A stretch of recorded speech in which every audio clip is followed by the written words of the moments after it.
Imagine for a moment you are sitting in a quiet, dimly lit room, a candle flickering gently in front of you. You close your eyes and take a deep breath, letting the stillness around you settle into your being. Now, ask yourself, who are you? You might be tempted to answer, I am my body, or I am my thoughts, my memories, perhaps even I am my emotions. But take a moment. Can you really be so sure? What if the real you isn't confined to the limitations of flesh and bone? What if deep within there lies an awareness so vast, so untouchable, that it is beyond anything you've ever been taught to believe? In this very moment, as you breathe, as you think, as you feel, there is a part of you that is not any of these things. This is not just a philosophical idea. It is a profound truth that has been hidden from us for millennia. Today, we will explore this ancient wisdom. You are not your body, your thoughts, or your emotions. You are the observer of all these experiences. As we journey together into the depths of consciousness, we will uncover a truth that has been passed down through the ages by sages, mystics, and seers. A truth so liberating that once you awaken to it, your life will never be the same again. You will learn why you are not your thoughts, why your body is merely a vessel, and why the true you, your consciousness, is the timeless, unchanging witness behind all of this. This is not mere theory. This is a radical shift in perception, one that can transform your very experience of reality. By the end of this video, you will not only understand your true nature, but also discover practical ways to awaken to it in your everyday life. Prepare yourself to step beyond the veil of illusion and glimpse the truth of who you really are. The journey of awakening begins now. To understand why you are not your body or your thoughts, we must first look to the wisdom of ancient traditions that have long recognized the true nature of consciousness. This truth, which has been veiled by time and tradition, stretches back thousands of years across cultures, from the far reaches of the East to the ancient mysteries of the West. In Eastern philosophy, particularly within the realms of Hinduism and Buddhism, the concept of Atman, the individual soul, and Brahman, the universal consciousness, has been a cornerstone of spiritual practice. The ancient texts known as the Upanishads describe the Atman as the true self, an eternal, unchanging awareness that exists beyond the ego and the body. The famous verse, Tattvam Asi, translated as, you are that, reveals this profound realization. You, as a separate self, are an illusion, and the true nature of your being is one with the entire universe. The Buddha, too, in his teachings, spoke of the nature of anatta, the doctrine of non-self. He taught that the concept of a permanent, separate self is the root cause of suffering, and the realization of anatta brings liberation. Just as the river is made of water, yet can never be separate from it, so too are we made of consciousness. Yet we mistakenly identify with fleeting phenomena like the body or thoughts, which are temporary and ever-changing. Across the seas, in the ancient Greek world, philosophers like Heraclitus and Plato also explored the nature of the self and consciousness. Heraclitus famously said, "You cannot step into the same river twice." A recognition that everything in the material world is in a constant state of flux, including the body and mind. For him, the underlying unity of existence was the Logos, an eternal principle that governed the cosmos. Plato, in his dialogues, often referred to the soul as the true essence of a person, distinct from the body, which he believed to be merely a vessel. In his allegory of the cave, Plato depicted humans as prisoners, chained in a dark cave, mistaking the shadows on the wall for reality. The moment they break free and step out into the light, they realize that the world they once knew was nothing but a reflection of a greater truth. These teachings were not just spiritual musings. They were the keys to understanding the nature of reality. Yet as centuries passed, much of this wisdom became obscured. With the rise of materialism and the dominance of the scientific worldview, humanity began to focus exclusively on the physical body and the measurable aspects of existence. The idea of consciousness as a separate, distinct force, something more than just brain chemistry, was pushed aside in favor of a more reductionist, mechanistic understanding of life. But the ancient mystics and philosophers knew something that modern science has only begun to rediscover. The true self, the core of our being, is not the body, nor is it the mind. It is the observer, the consciousness that watches the body and mind, that is untouched by time and change. This is why the journey of self-realization has always been the central quest of human beings, to break free from the illusion of the separate self and return to the pure awareness that is our true nature. The question then becomes, if this wisdom is so ancient and universal, why has it been so difficult for us to awaken to it? The answer lies in the layers of conditioning, both personal and societal, that have clouded our perception. The world teaches us to identify with our thoughts, our bodies, and our experiences, but it is only when we look deeper that we realize we are none of these things. We are the awareness behind them. Now that we've explored the historical and philosophical context, let us turn our focus to the core of this understanding, the nature of the separate self. Why do we identify so strongly with our body, our thoughts, and our emotions? What is it that gives rise to the illusion of a me at the center of it all?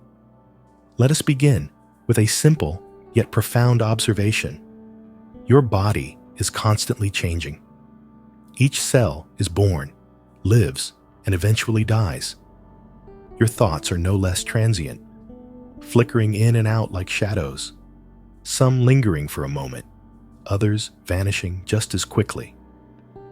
Your emotions are like waves on the surface of the ocean, at times calm, at times stormy, but always impermanent. So, if everything you identify with is in a state of constant flux, how can any of it truly be you? In truth, you are not your body, thoughts, or emotions. These are but transient phenomena, expressions of life that arise and pass away.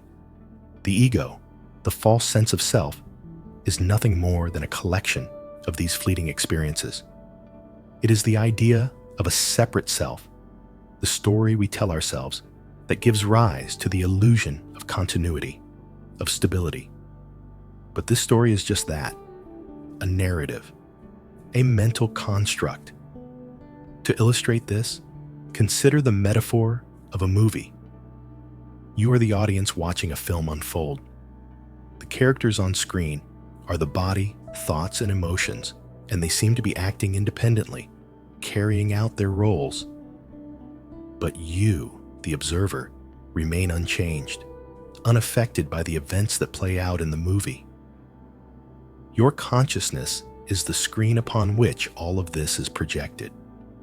You are not the actors, nor the plot, nor the scenes. You are the awareness in which they appear. Think of a river flowing down a mountain.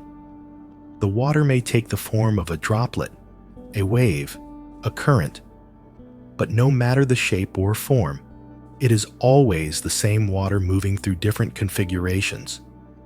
In the same way, you, as the awareness behind your thoughts, emotions, and experiences, are the same, fluid, ever present, and unchanging, no matter what forms arise in the body or mind.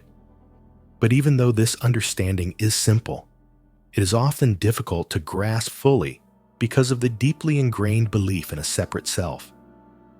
The ego wants to hold on, to cling to the idea that I am this body, I am these thoughts, or I am these feelings. This attachment creates a sense of separation from the world around us and from others. But when we begin to step back and observe the flow of thoughts, emotions, and physical sensations, we start to notice something extraordinary. There is no me in any of it. There is only awareness, the silent witness behind it all.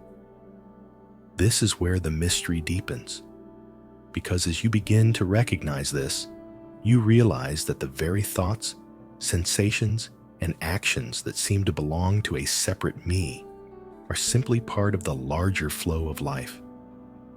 They arise spontaneously, not through the will of an isolated self, but through the interconnectedness of all things. You are not a small, separate ego struggling to control life. You are the awareness through which life unfolds. Now, let's explore how the recognition of this can be transformative. When you begin to question the idea of a separate self, something remarkable happens. The tight grip of self-identity begins to loosen. The fear, the insecurity, and the constant striving associated with the ego start to fade. You become more fluid, more open to life as it is. Without the need to control or defend a false sense of self, you experience life with greater clarity and peace. Imagine standing in the middle of a storm. The wind howls, the rain pours down, and the world seems to be in chaos. But within you, there is stillness, a calm that is untouched by the storm.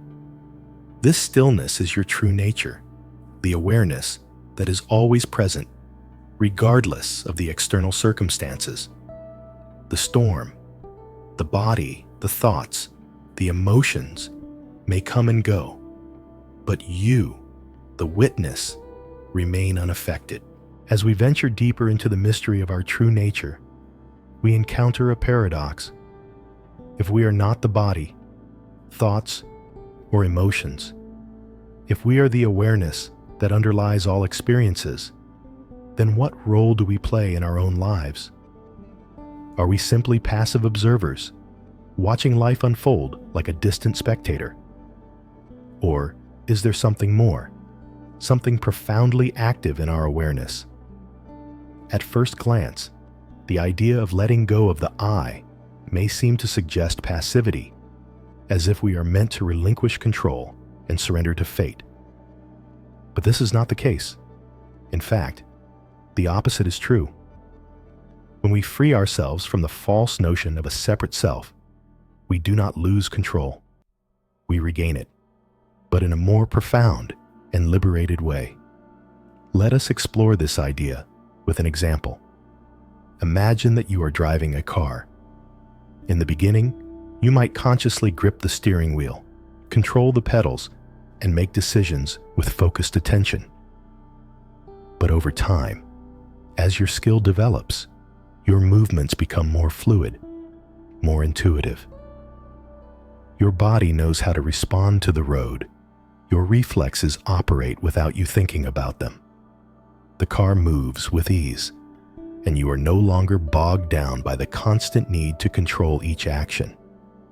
You are driving, but the process is effortless. This is what happens when we let go of the ego. Life itself becomes like this effortless driving experience. Actions, decisions, and thoughts arise naturally, without the need for a controlling me at the center. The ego wants to believe that it is in charge, but in truth, it is the flow of life that moves us. The more we resist this flow, the more friction we create, and the more we suffer. But when we allow life to unfold without interference, we find that it moves with grace and ease. One of the greatest misconceptions is that without the ego, without a separate self, we would lose our identity, our purpose.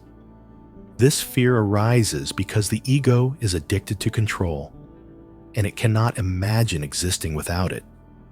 It is afraid that if it lets go, it will disappear into nothingness. But this fear is based on a misunderstanding. When you step beyond the ego, you do not lose your individuality or your capacity to act. Instead, you discover a deeper sense of freedom.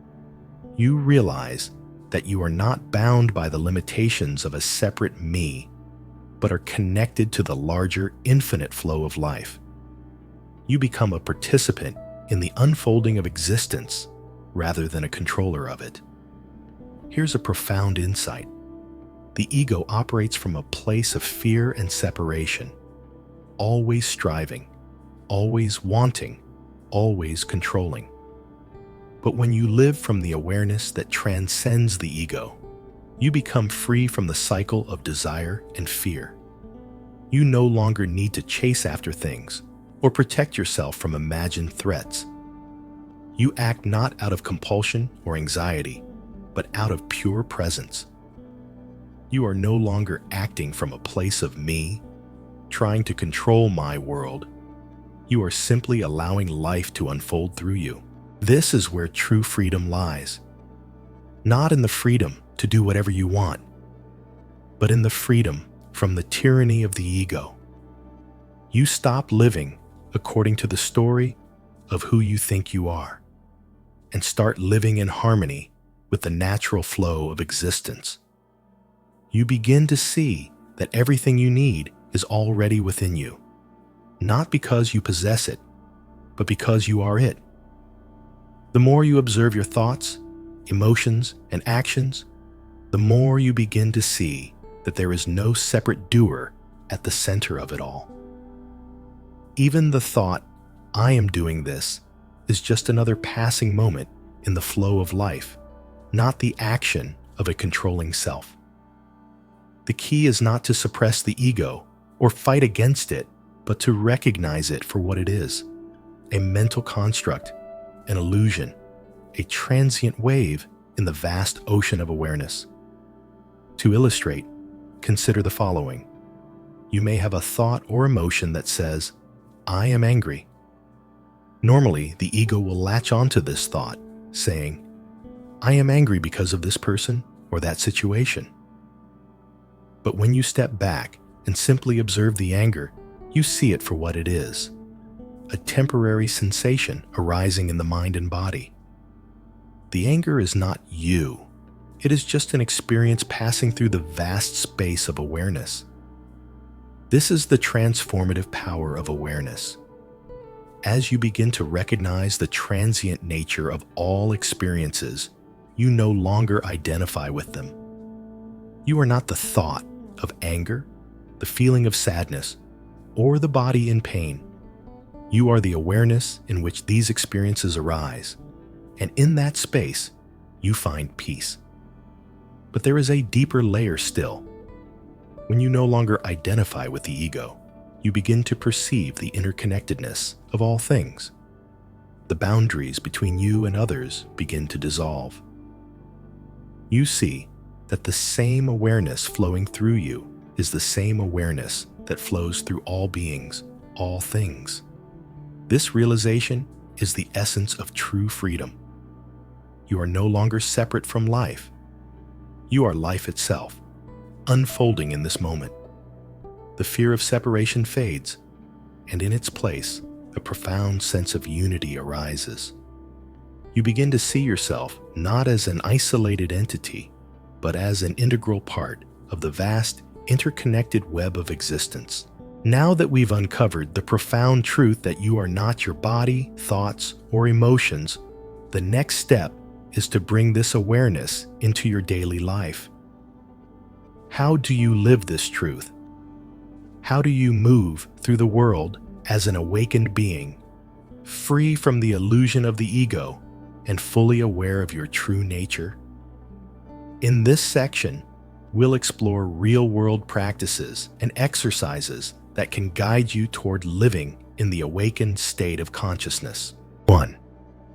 The practice of mindfulness, observing without judgment. The first and most powerful tool for living in awareness is the practice of mindfulness. Mindfulness is the simple yet profound act of observing your thoughts, emotions, and bodily sensations without attaching to them or judging them. When you engage in mindfulness, you create a gap between the experience and the ego that typically identifies with it.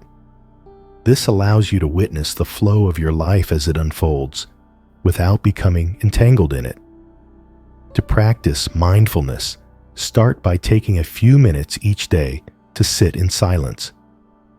Close your eyes and bring your attention to the present moment.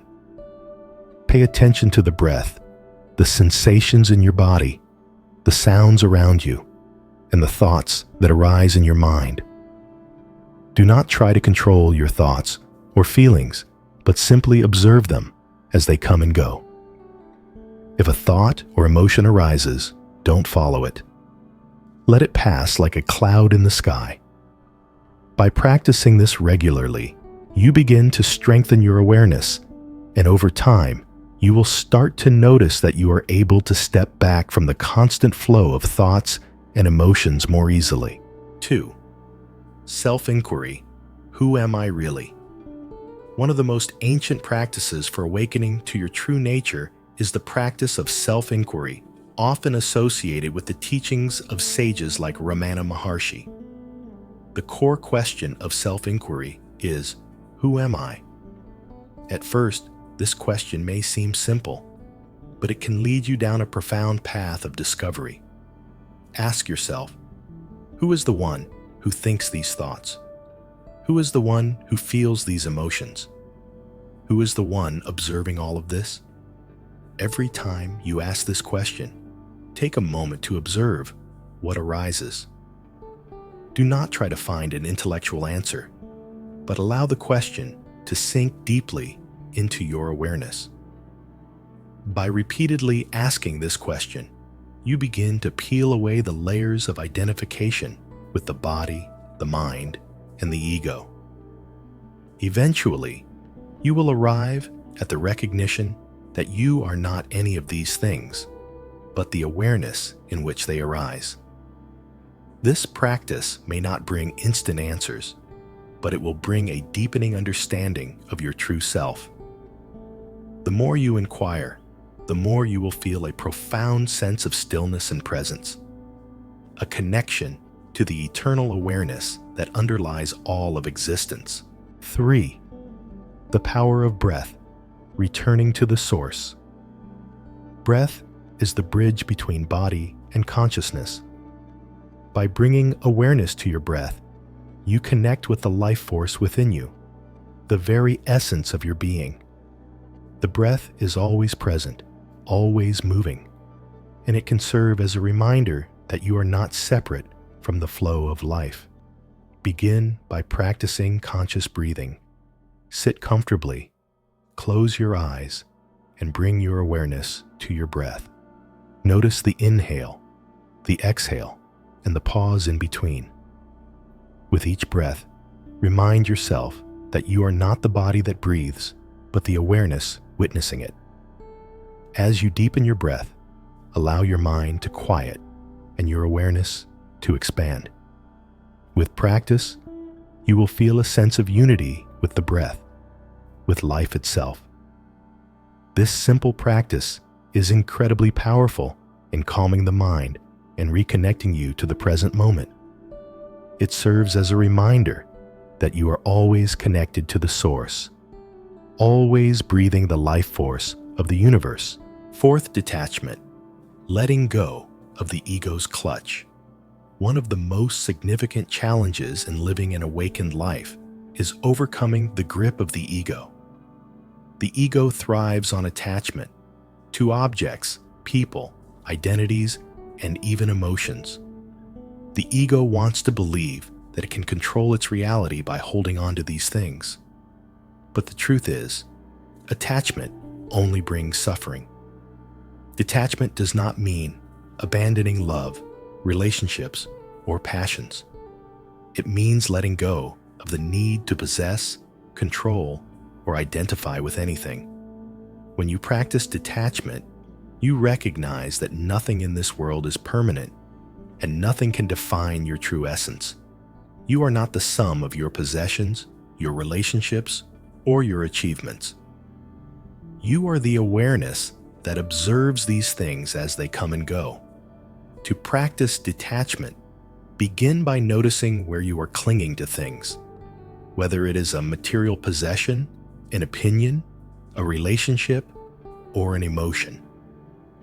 Ask yourself, am I identifying with this, or am I observing it?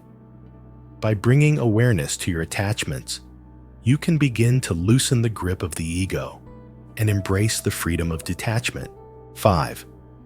Living in the present moment, the eternal now. The past and future are constructs of the mind. They do not exist in the present moment. The only time that is real is now. Yet most people live their lives either trapped in memories of the past or anxiously anticipating the future. This keeps them disconnected from the truth of who they are. To awaken to the present moment, make it a habit to pause throughout your day and bring your awareness back to now. Feel the sensations in your body, listen to the sounds around you, and take in the present moment with full presence. If your mind begins to wander to the past or future, gently guide it back to the present without judgment. The more you practice this, the more you will cultivate an awareness of the eternal now, the space where true freedom and peace reside. 6. Serving others. Living from compassion. When you awaken to your true nature, you begin to see that all beings are interconnected. The boundary between me and you dissolves, and compassion arises naturally. True service is not born from a sense of duty or obligation, but from a deep understanding that serving others is serving yourself. Look for opportunities to serve those around you, not because it is expected or required, but because it is an expression of your innate connection to them. Acts of kindness, listening deeply, and offering help without attachment or expectation are ways to live in alignment with your awakened nature. By applying these practices to your daily life, you can begin to shift from a limited, ego-centered existence to a more expansive, awakened state of consciousness. Remember, awakening is not a one-time event, but an ongoing journey. As you live in awareness, the layers of illusion will continue to peel away, revealing the radiant truth of who you really are. As we conclude this exploration of awakening and the realization that you are not your body, thoughts, or emotions, we are left with a profound question. What does it mean to truly live? To awaken is not merely to understand this truth intellectually, but to experience it deeply, intimately, every single moment of your life. We have delved into ancient wisdom, philosophical insights, and practical methods to help guide you towards this realization. Yet the essence of awakening cannot be captured by words alone. It must be lived. It must be felt. The truth is, you are not the body that ages, the mind that fluctuates, or the emotions that come and go. You are the silent observer, the eternal awareness in which all of these things arise. This is the path of freedom, the path of living beyond the limitations of the ego, of discovering your true self, and of stepping into the infinite potential that lies within you. But this journey, like all journeys of awakening, is not linear.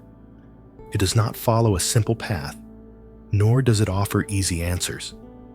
Each moment is an opportunity to wake up, to remember who you are, and to live from that deep knowing. The mind will continue to present distractions. The ego will continue to seek control. But the more you practice mindfulness, inquiry, breath work, and detachment, the more you will see through the illusion. The teachings we've explored today are not meant to be a destination, but a continuous unfolding. As you step into each day with the intention to live with awareness, you will find that life itself becomes a practice of awakening. The mundane becomes sacred, the ordinary becomes extraordinary, and the self that once felt separate from the world now realizes that it is one with everything. I invite you to take this knowledge, this awareness, and put it into practice in your own life. Begin with small moments of presence. Start questioning the identity of the self and embrace each breath as an act of awakening. The world will challenge you, but with each practice, you will draw closer to the truth of your being. If you found this video meaningful, I encourage you to share your experiences in the comments below. How has your understanding of who you are shifted since beginning this journey? What practices are you embracing to live in alignment with your true self? I would love to hear your thoughts and reflections. And if you want to continue this journey of awakening with me, don't forget to subscribe and hit the bell icon to stay updated on more insights into modern spirituality, ancient wisdom, and the mysteries of the self. Remember, the truth is always waiting for you to remember. Every moment is an opportunity to wake up. Embrace it.